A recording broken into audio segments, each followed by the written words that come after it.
Next question है हमारा question number 16। किसी पूर्णांक q के लिए सिद्ध कीजिए कि किसी धनात्मक पूर्णांक का वर्ग 5q 5q प्लस 1 तथा 5q प्लस 4 के रूप का होता है। ये हमें इसमें सिद्ध करके दिखाना है, ठीक है। और ये प्रश्न आपका बहुत ही इम्पोर्टेंट प्रश्न है एग्जाम के पॉइंट ऑफ व्यू से, ठीक है। तो चलिए इसको सीख लेते हैं, ठीक है। सबसे पहले इसमें हम मान लेंगे, माना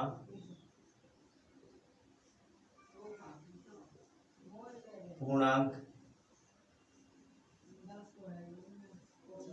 ए है। क्या मानेंगे? ए। यहाँ पर आपको क्यू दिख रहा है हर जगह पर, तो आपको क्यू नहीं मानना है, क्यू के अलावा आप ए बी सी डी में से कोई भी मान सकते हैं, ठीक है। कोई भी लेटर ए मान सकते हैं, N B X Y Z कुछ भी, ठीक है। लेकिन आपको क्यू नहीं मानना है, ये बात हमेशा ध्यान रखना, ठीक है। और भाजक, भाजक यानी कि बी, बी बराबर मानेंगे हम यहाँ पे जो नंबर होगा उसी को मानते हैं बी बराबर यानी कि भाजक। तो कितना आ जाएगा? 5। भाजक हो गया आपका 5, ठीक है। अब हम यहाँ पे लिखेंगे यूक्लिड विभाजन प्रमेय से, यूक्लिड विभाजन प्रमेय से, यूक्लिड विभाजन प्रमेय से इसको सिद्ध करके हम दिखाएंगे, ठीक है। यूक्लिड विभाजन प्रमेय क्या होती है आपकी? ए बराबर बी क्यू प्लस आर, यही होती है। तो इसमें आपको ए बराबर जो है वो ए दिया है और बी बराबर 5, तो यहाँ पे 5 रखेंगे, ठीक है।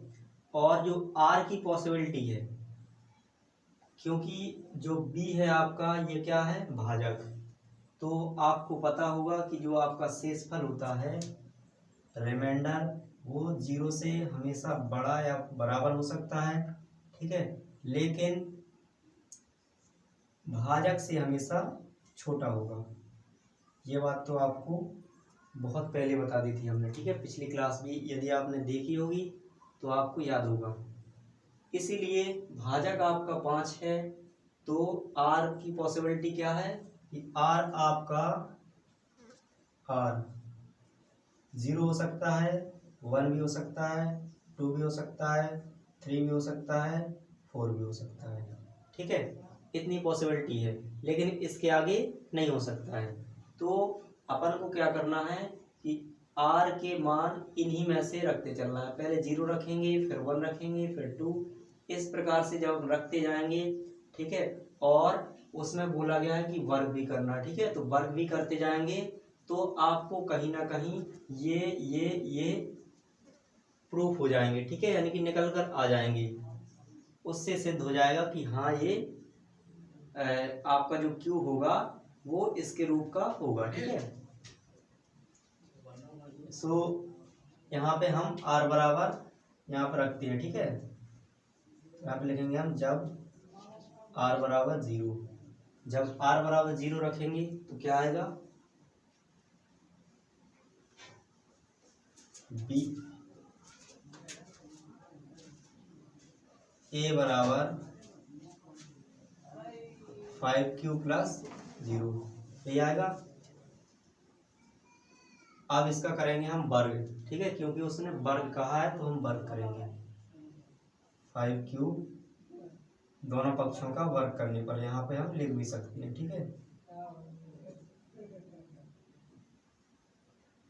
साइड लिख दे रहे, ठीक है, यहाँ लिख रहे दोनों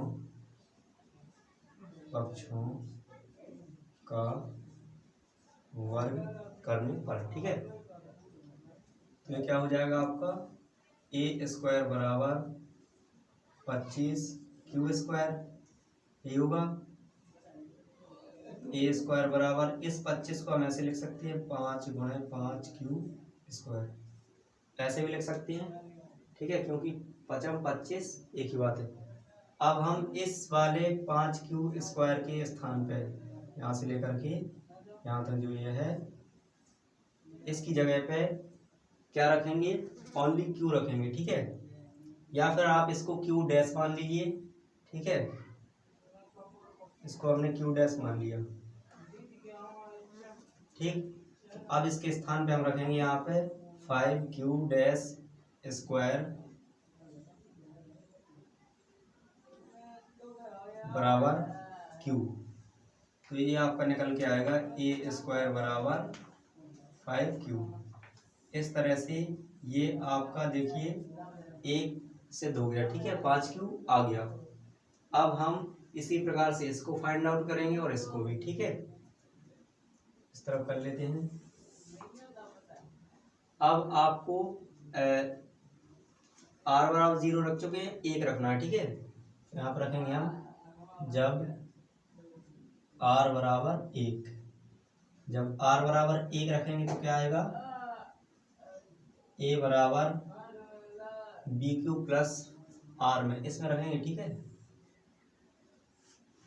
इस वाले में, तो ए बराबर बी के स्थान पे कितना है 5, क्यू के स्थान पे क्यू डैश था, और प्लस आर, आर के स्थान पे कितना रखा जाएगा 1, आर के स्थान पे 1 रख दिया हमने, ठीक है, इसमें, तो ये आपका निकल के आया।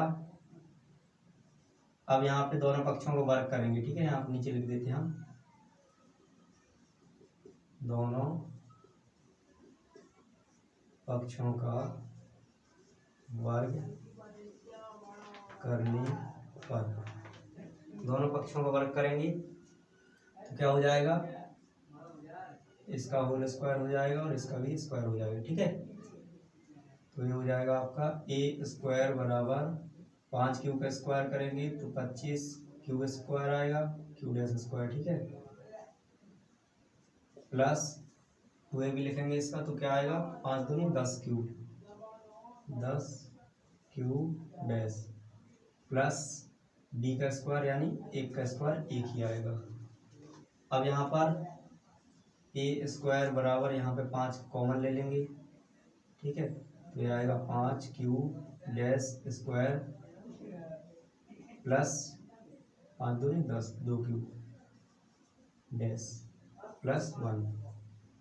अब देखिए हमें क्या चाहिए, 5 क्यू प्लस 1 चाहिए, ठीक है, तो 5 देखो ये निकल के आ गया और ये वाला आपका 1 भी है।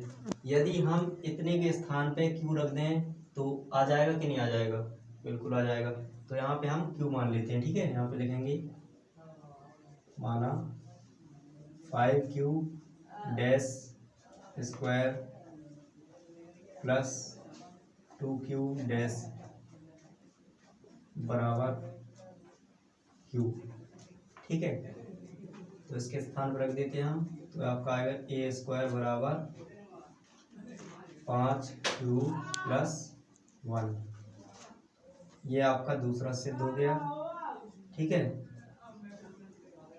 अब तीसरे को सिद्ध करना है तो अब हम क्या रखेंगे, 0 रख दिया हमने, आर बराबर 1 रख दिया, अब हम 2 रखेंगे, ठीक है, तो यहाँ पे लिखेंगे जब आर बराबर 2 तो क्या हो जाएगा आपका ए बराबर 5 क्यू डैश प्लस 2, यही होगा, इसमें रख दिया हमने, ठीक है, यूक्लिड विभाजन प्रमेय में।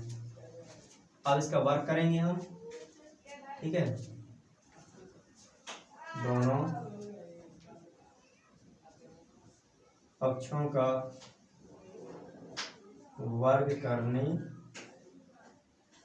पर, दोनों पक्षों को वर्ग करेंगे तो इसी तरह होल स्क्वायर बनेगा, तो इसको खोल देते हैं हम, ठीक है, तो इसका भी वर्ग हो जाएगा और इस वाले का भी वर्ग हो जाएगा, तो ये हो जाएगा आपका ए स्क्वायर बराबर 25 25 आएगा, बट हम इसको ऐसे लिखते हैं 5 गुणे 5 क्यू डैश स्क्वायर, ऐसे लिख सकते हैं ना, बिल्कुल लिख सकते हैं, इसका मतलब 25 ही है, ठीक है, ये ए स्क्वायर हो गया प्लस बी स्क्वायर लिखेंगे और 2ab, पहले 2a भी लिखते हैं हम, तो 2 पंचे 10, 10 दूनी 20, 20 क्यू डैश, ये 2a भी आ गया, प्लस बी स्क्वायर यानी 2 का स्क्वायर करोगे तो आपका 4 आएगा। अब यहाँ पे फिर से हम कॉमन लेंगे, यहाँ पे देखिए आपका कितना कॉमन आ रहा है, 5 कॉमन ले लेते हैं, ठीक है। यहाँ पे 25 ही लिख रहे हो तो भी दिक्कत नहीं है, कोई दिक्कत नहीं। ये लो 5 कॉमन निकाल ले रहे हैं हम, तो ये आएगा 5 Q square plus 4 Q dash plus 4, ठीक है। अब क्या होगा, यहाँ पर देखिए ध्यान से, ये आपका 5 क्यू प्लस 4 हमें निकाल के लाना है, ठीक है। तो 5 आ गया और 4 भी आ गया, इसके स्थान पे यदि हम क्यू रख देंगे तो ये निकल के आ जाएगा, इसलिए हम यहाँ पे रख देंगे, ठीक है। यहाँ पे लिखेंगे माना 5 Q dash square plus 4 Q dash बराबर क्यू रखने पर, ठीक है, क्यू रखने पर, इसमें भी लग देते हैं हम रखने पर। यहाँ पे हम इसके स्थान पे क्यू रख देंगे तो ये हमारा निकल के आएगा आपका क्यू ए स्क्वायर बराबर 5 क्यू प्लस 4। इस तरह से ये आपका तीसरा भी निकल के आ गया, ठीक है। और इसमें आपको बिल्कुल कुछ नहीं करना है, ठीक है। इसी प्रकार से ऐसे सवालों को करना है, और इसको एक बार और रिपीट कर देते हैं हम, यदि आपको कहीं डाउट हो तो, ठीक है। पहली बात हमें ये देखना है कि इसमें क्या दिया हुआ है, क्यू, ठीक है। तो यहाँ पे पूर्णांक हमें क्यू के अलावा कोई भी मान लेना है, ठीक है। तो हमने ए मान लिया, और भाजक जो है बी क्या मानेंगे, तो बी यहाँ से देखना है आपको, ठीक है। जो यहाँ पे लिखा होगा देखिए हमेशा 7 नंबर लिखा मिलेगा यहाँ पे, या तो 5 5 5 या 4 4 3 3 2 2 ऐसे करके, ठीक है। तो आपको बी इन्हीं में से मानना है, ठीक है। तो बी को मान लिया हमने 5, फिर लिखना है यूक्लिड विभाजन प्रमेय से, तो यूक्लिड विभाजन प्रमेय लिख लिया हमने। फिर हमें आर बराबर रखना है, ए तो हम यहाँ से रख लेंगे, ठीक है, ये हमें पता मान लिया था हमने, बी भी मान लिया था, बी रख लेंगे, ठीक है। बचा कौन, क्यू और क्यू डैश और आर, तो आर हम कौन रखेंगे, 0 1 2 3 4 में से, ठीक है। और जो आपका भाजक होगा उससे छोटे होंगे सब, ठीक है, ये आर, तो आर के मान होंगे, अगर भाजक 5 है तो 4 तक रखेंगे, भाजक 3 है तो 2 तक रखेंगे, ठीक है। ऐसे करके पहले 0 फिर 1 फिर 2 ऐसे, ठीक है। तो हमने पहले 0 रखा तो हमारा ये निकल के आ गया, और फिर उसके बाद 1 रखा तो ये निकल के आया, 2 रखने पे ये आ गया, ठीक है। और दूसरी बात, यदि यहाँ पे ध्यान से पढ़ना सवाल में, जब आपको वर्ग कहे, ठीक है, कि वर्ग कीजिए, उसने बोला है ना कि किसी धनात्मक पूर्णांक का वर्ग इतने के रूप का होता है कि नहीं होता है, तो वर्ग के लिए बोले तभी आपको यहाँ वर्ग करना है, ठीक है, अन्यथा आपको वर्ग नहीं करना है, डायरेक्ट ही आपका आंसर आता जाएगा। इस प्रकार से सवाल दिया जाएगा। आई होप कि आपको समझ में आ गया होगा, बहुत ही इंपॉर्टेंट सवाल है, इसको अच्छे से सीख लेना। नेक्स्ट क्वेश्चन है आपका क्वेश्चन नंबर 17, दर्शाइए कि प्रत्येक धनात्मक समपूर्णांक 2m के रूप का होता है तथा प्रत्येक धनात्मक विषम पूर्णांक 2m प्लस 1 के रूप का होता है, जहां m कोई पूर्णांक है। हमें सिद्ध करके बताना है कि आपका प्रत्येक धनात्मक समपूर्णांक 2m के रूप का होता है। तो यहाँ पे लिखेंगे हम, जब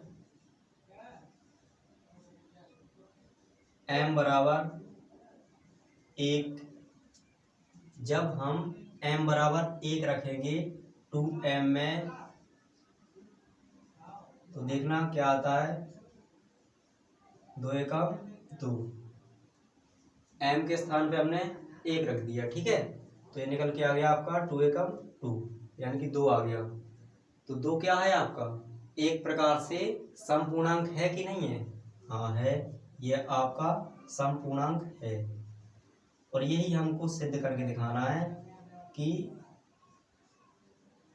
m बराबर 1, 2, 3, 4, 5 इस तरह से रखने पर आपका समपूर्णांक आ रहा है कि नहीं आ रहा है, यही हमें सिद्ध करके दिखाना है। ठीक है, तो m बराबर 1 रख के देख लिया हमने। अब m बराबर 2 रख के देखते हैं तो क्या आएगा, 2 दूनी 4।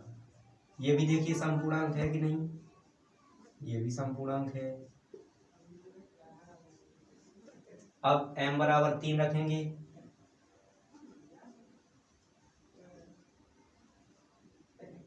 जब m बराबर 3, जब m बराबर 3 रखेंगे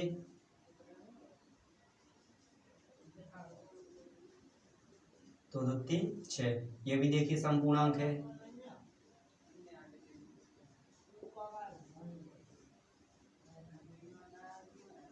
इसी तरह से आप कितने भी आगे बढ़ते जाएं, 1 2 3 4 5 करके कोई भी नंबर रखेंगे m के स्थान पे तो आपको कहीं ना कहीं समपूर्णांक ही मिलेगा। ठीक है, 4 रख के देख लेते हैं। जब m बराबर 4 तब क्या होगा, 2 चौके 8। आ रहा है कि नहीं आ रहा, ये भी आपका एक समपूर्णांक है।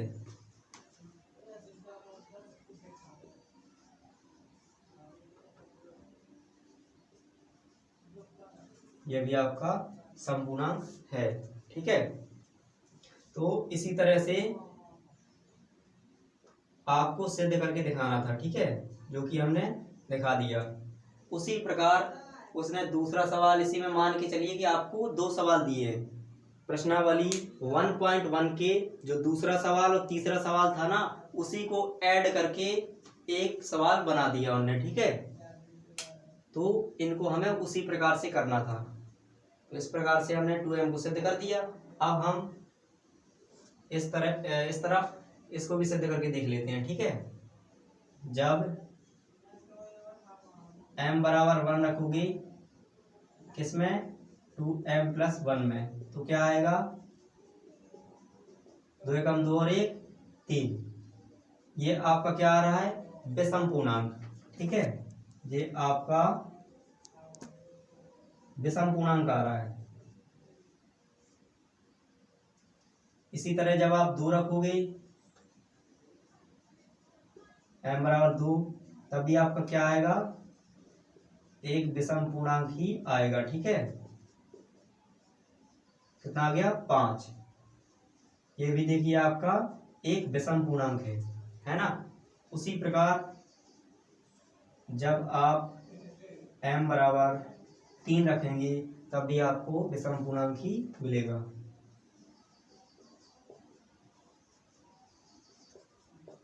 युक्ति 6 और 1 7, ये भी देखिए विषम है ना, ये भी आपका विषम पूर्णांक है। उसी प्रकार जब आप 4 रखोगे तब भी आपको एक विषम पूर्णांक ही मिलेगा। 4 दूनी 8 और 1 9, ये भी कैसा है आपका, एक विषम पूर्णांक है। इसी तरह से आप कोई भी नंबर रखेंगे तो आपको क्या मिलेगा, कहीं ना कहीं आपको जब आप 2m में रखोगे तो आपको समपूर्णांक मिलेगा, और 2m प्लस 1 में रखोगे तो आपको क्या मिलेगा, एक विषम पूर्णांक।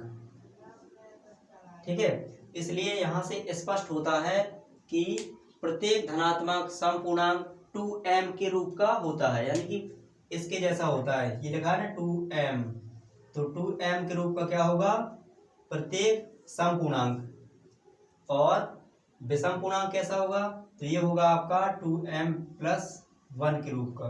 ठीक है, ये आपका विषम पूर्णांक होगा।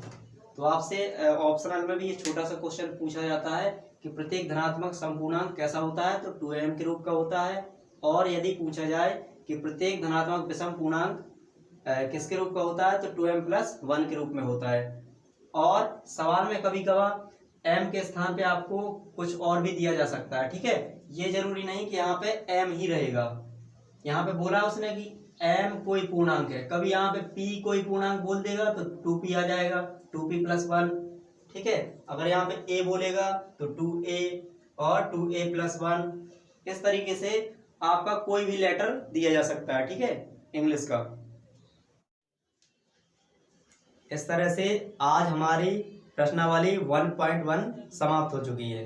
अब हम नेक्स्ट क्लास से आपको 1.2 पढ़ाना स्टार्ट करेंगे। आई होप कि आपको अच्छे से समझ में आ रहा होगा। यदि आपको समझ में आ रहा है तो हमारे चैनल को सब्सक्राइब कर लें, और ताकि आने वाली वीडियो की नोटिफिकेशन सबसे पहले आप तक पहुंच सके।